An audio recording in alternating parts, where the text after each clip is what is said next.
بھئی ہماری اس زندگی کا مقصد اور اس زندگی کا جو حاصل ہے وہ صرف اور صرف یہ کہ ہم اپنے رب کو راضی کریں. یہ دن تو گزر جائیں گے، جتنی عمر ہے وہ نکل جائے گی، جانا ہے سب کو. بھائی سمجھدار اور خوش قسمت انسان وہ ہے جو رب کو راضی کر کے جائے، اور جو دنیاوی دلدل میں اور ان کاروباری مسائل میں وہ پھنس گیا اور ساری توجہ ان کی طرف دی اور اسے نکلا نہیں، نہ نکل سکتا ہے کوئی. اگر انہی چیزوں کو مقصود بنا دیا تو یہ دلدل ہے، اس میں پھنس جائیں گے، ایسے پھنسیں گے کہ نکلیں گے نہیں کبھی. لیکن جس نے اللہ کو راضی کرنا مقصود بنا دیا، وہ حدیث ہے نا، ایک حدیث ہے کہ اے ابن آدم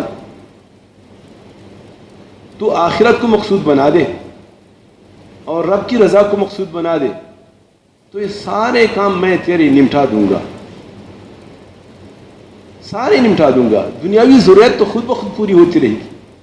مقصد جب آپ نے اللہ کو راضی کرنا بنا دیا، نہیں تو اگر رب کو راضی کرنا مقصود نہیں بنایا اور آخرت کو مقصود نہیں بنایا تو دنیاوی کاموں میں آپ کو ایسا الجھا دوں گا، ایسا الجھا دوں گا، ایسا پھنس کے رہ جائیں گے کہ اس سے نکلنے کا نام بھی نہیں لے سکتے، اور اس دلدل میں پھنستے پھنستے رہتے رہتے موت آ جائے گی.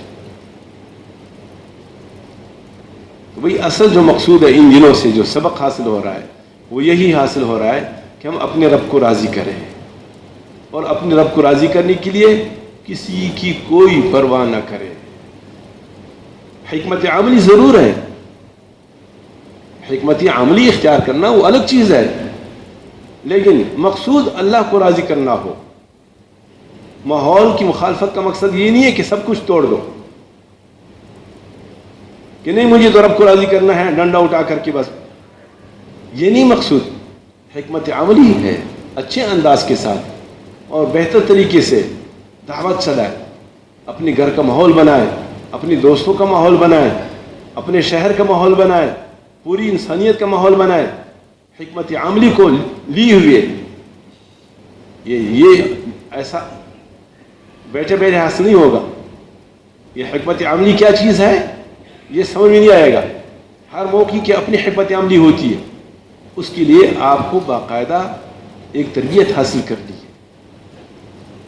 ایک ماحول اپنانا ہوگا، اللہ کے راستے میں نکلنا ہوگا، بار بار ان طریقوں کو سمجھنا ہوگا، ایک دوسرے سے سننا ہوگا، آہستہ آہستہ آہستہ سمجھ میں آ جائے گا.